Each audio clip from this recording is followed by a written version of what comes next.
মালদার হরিশ্চন্দ্রপুর 1 নং ব্লকের রামনগরে ট্রাক্টর নিয়ে মাটি মাফিয়াদের দৌরাত্মে অতিষ্ঠ এলাকাবাসী। ভোর থেকে রাত পর্যন্ত এলাকায় দাপিয়ে বেড়াচ্ছে ডালিবিহীন মাটি বোঝাই ট্রাক্টর।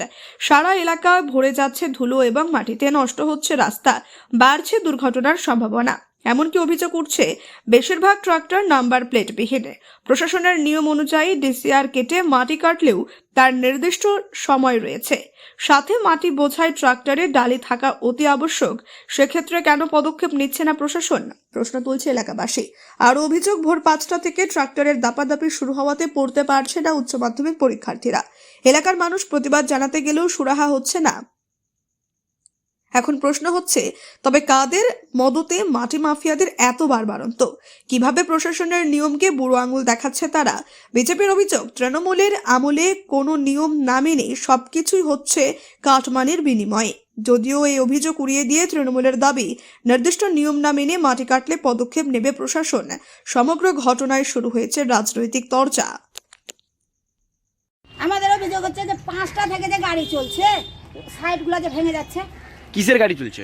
এই যে ট্রাক্টর মাটি, মানে মাথা খারাপ হয়েছে, পড়তে পারছে না মেয়ে। 5টা থেকে ভোরবেলা যে আমি পড়তে বসাবো, এইচএস দিচ্ছে, ভোরবেলা থেকেই গাড়ি চলছে। বলছি তো আমাদেরকেই মিটার দেখাচ্ছে, মানে বুঝতে দিচ্ছে না। এই যে গড়গড়ি স্কুলটা আছে, ওই পুকুরটা কাটিয়েছি, কালকে কাটেনি। কালকে ভাবলাম যে বলবো যে এইভাবে যদি কাটেন, 20টা গাড়ি চলছে। পরশু দিন আবার দাঁড় করালাম, মানে এত মানে অজস্র ব্যথা হয়ে গেছে যে মানে ঘর বাড়ি তো আছে পড়তে পারছে না। আজকে মেয়েটা চলে গেল অন্য জায়গায় পড়তে, এইচএস দিচ্ছে আর কি, পড়তে চলে গেল। কী করবো? আমরা চাইছি যে গাড়ি যেন না চলে, অন্য দিক দিয়ে যাক। বাড়ি ঘরের অবস্থা, সর্দি কাশি, এই যে সিজন পাল্টাবে, তো এইগুলো আমরা কে দিবে? রোডটা যে ভেঙে গেলে আবার আমরা কি ই করবো বলেন তো? বৃষ্টিতে হাঁটা যাবে? বলছি তো শুনছে এই না। হ্যাঁ, সময় 2টো করে গাড়ি পাস হচ্ছে, সময় 2টো করে গাড়ি পাস হচ্ছে। 2টো করে পাস হলে বলেন রোড থেকে বাইরে আসছে গাড়ি চাক্কা। রেখা ভাস্কর, রামনগর। মাটি যারা কাটছে বা কাটবে, নিয়ম মেপে মাটিটা কাটতে হবে। ডিসিআর যাদের আছে তারা কাটবে, এবং যে সিস্টেমে মাটিটা কেটে নিয়ে আসলে পারে সাধারণ মানুষের অসুবিধা হবে না, সেই হিসাবে কাটতে হবে।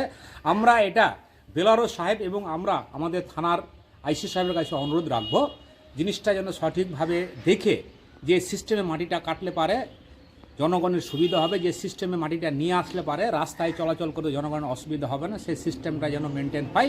এই জন্য আমরা আইসি সাহেবের কাছে এবং বেলারো সাহেবের কাছে আমরা একটা আবেদন এবং দাবি রাখছি। যারা বেআইনিভাবে মাটি কাটছে বা কাটবে তাদের বিরুদ্ধে আইনত যেন ব্যবস্থা হয়, এটা প্রশাসনের কাছে আমাদের এটা দাবি থাকবে। জিয়াউর রহমান, সাধারণ সম্পাদক, মালদা জেলা তৃণমূল কংগ্রেস কমিটি। সরকার যবে থেকে ক্ষমতায় এসছে, একটা বৈধ কাজ দেখতে পাচ্ছেন। চাকরি এরা চুরি করেছে, রেশন এরা চুরি করেছে, রাস্তার ক্ষেত্রে কাটমানি খেয়েছে, প্রত্যেকটা ক্ষেত্রে তো অবৈধ কাজ। ইঞ্জিন এরা চুরি করেছে, ভ্যাকসিন এরা চুরি করছে, কোনো কাজ সুস্থভাবে এরা বৈধ কাজ করেনি। তো সেই জন্য মাটির যে দৌরাত্ম বেড়েছে, মাটি মাফিয়াদের কাজের মদতে বেড়েছে। তৃণমূলের নেতা কর্মী, ছোট বড়, সেজো মেজো সহযোগিতা আছে, এই নিয়ে তো দূরত্বটা বাড়ছে। যত দুষ্কর্ম কাজগুলো হরিশ্চন্দ্রপুর এলাকা জুড়ে হচ্ছে, তৃণমূলের মদতে হচ্ছে প্রত্যক্ষ এবং পরোক্ষভাবে। সেই জন্য তো এদের দাপটটা এত বেড়ে যাচ্ছে।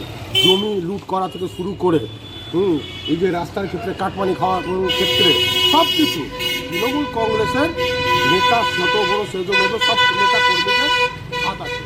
সেই জন্য এই সরকার যতদিন থাকবে সাধারণ মানুষ কোনো সুস্থ পরিষেবা পাবে না, সাধারণ মানুষ সুস্থভাবে বসবাস করতে পারবে না। মাটি মাফিয়া তো সাধারণ ব্যাপার হয়ে গেল। এরা এদের শিক্ষামন্ত্রী, তিনি জেলে চলে গেলেন শিক্ষার চাকরি বিক্রি করার প্রতিবাদে ও অপবাদে। বুঝতে পারছেন? তাহলে এই রাজ্যের মধ্যে শিক্ষামন্ত্রী জেলে থাকতে পারে, এই রাজ্যে আর কি ধরনের আশা করতে পারে? এই সরকারকে অবিলম্বে বিতাড়িত করতে হবে। এই সরকার যদি বিতাড়িত না হয় তাহলে পরে পশ্চিমবঙ্গের মানুষ পরিত্রাণ পাবে না। সেই জন্য এই সরকারকে মানুষ ঠিক করে দিয়েছে। আপনি কি ছেলের পড়াশোনা নিয়ে প্রতিদিন চিন্তায় থাকেন? অঙ্ক আর ভৌতবিজ্ঞানের ভয় কি আপনার ছেলের আত্মবিশ্বাস কেড়ে নিচ্ছে? পরীক্ষার ফলাফল নিয়ে কি ভবিষ্যৎ অনিশ্চিত মনে হচ্ছে? এখন আর চিন্তার কোনো কারণ নেই, কারণ ছেলের উজ্জ্বল ভবিষ্যৎ গড়ার বিশ্বস্ত ঠিকানা এখন রায়গঞ্জেই। রায়গঞ্জের প্রাক্তন প্রধান শিক্ষক নীরেন দাস দীর্ঘদিনের অভিজ্ঞতা, গভীর বিষয় জ্ঞান ও ছাত্রবান্ধব পড়ানোর মাধ্যমে ইতিমধ্যেই বহু ছাত্রকে সফলতার পথে এগিয়ে নিয়ে গেছেন। অঙ্ক আর ভৌতবিজ্ঞান আর ভয়ের বিষয় নয়, সহজ ভাষায় ধাপে ধাপে পড়ানো, দুর্বল ছাত্রদের জন্য বিশেষ যত্ন, বোর্ড পরীক্ষা ও ভবিষ্যৎ প্রস্তুতির সঠিক দিশা।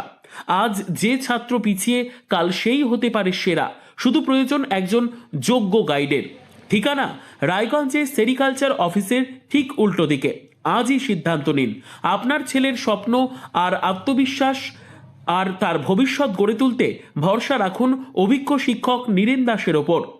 আজই যোগাযোগ করুন, কারণ সঠিক শিক্ষক মানেই সঠিক ভবিষ্যৎ।